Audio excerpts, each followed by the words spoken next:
Vicente Risco ten un relato onde fala de como en Madrid, eu non sei se falei nalgún vídeo disto, como en Madrid aqueles cafés comezaron a transformarse en cafeterías, e el usou como metáfora dunha forma bastante sutil, non? Porque parece un relato descriptivo, mais non é descriptivo, para min non o é. El usa o que era o café ao que é a cafetería como unha metáfora da sociedade. Aqueles cafés onde había que entrar e te xuntabas ca xente e falabas, e se falaban cousas importantes, non? Diría Risco, as cousas humanas, contra a cafetería, como con vidros que permiten ver dende fora, e as terrazas, usa tamén as terrazas como metáfora, non? De que xa a xente pasa pola rúa e ves as terrazas e a xente está proxectándose. É como aqueles cafés máis pechados onde ti entrabas, non? Eu lín este relato, fixen esta lectura, non? El metafóricamente fala de entrar ás persoas, non? Desa intimidade persoal, de entrar ao café e falar do importante e ser a esas cafeterías que teñen un vidro e a xente que está diante do vidro ou a xente que se pon fora na terraza xa está un pouco simulando e proxectándose de cara aos demais. É bastante bonito.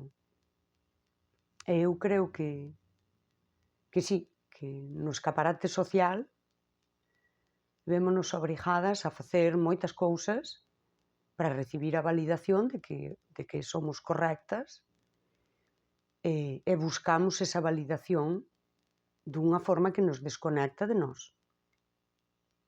E cando onde ti representas o papel que tes que representar, porque está así. Son mandados non escritos que están aí. E as outras persoas castígante.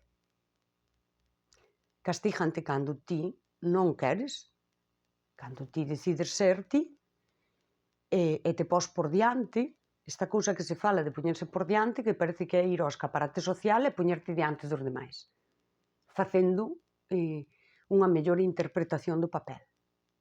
E eu creo que poñerte por diante require a renuncia ao mandado social e a ser unha actriz principal nese teatro social para ser a protagonista da túa vida.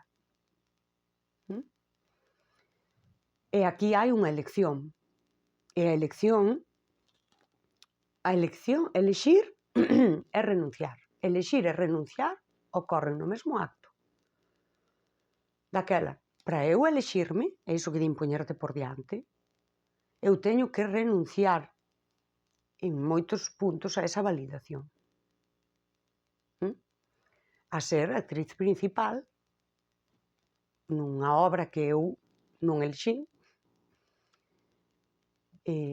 para ser a protagonista real da miña vida. Tes que renunciar, claro. Renunciar é a parte máis difícil, pero sen renuncia non hai escolla. Eu creo que é unha destas puntos vitais que nos atrapa. Por experiencia propia, eu digo, é durísimo, é doloroso, porque unha das cousas ás que tes que renunciar para escollerte ti é a moitas ideas preconcebidas que tiñas, de que isto é o éxito, non? De que se me escollen é porque eu son a rehostia, e se me rexeitan algún problema hai en min. É renunciar a estes preconceitos para escollerte ti. renunciar á validación para escoller o autorrecoñecemento. Renunciar á pertenza para habitarte ti, para que a pertenza naza de pertencer a ti.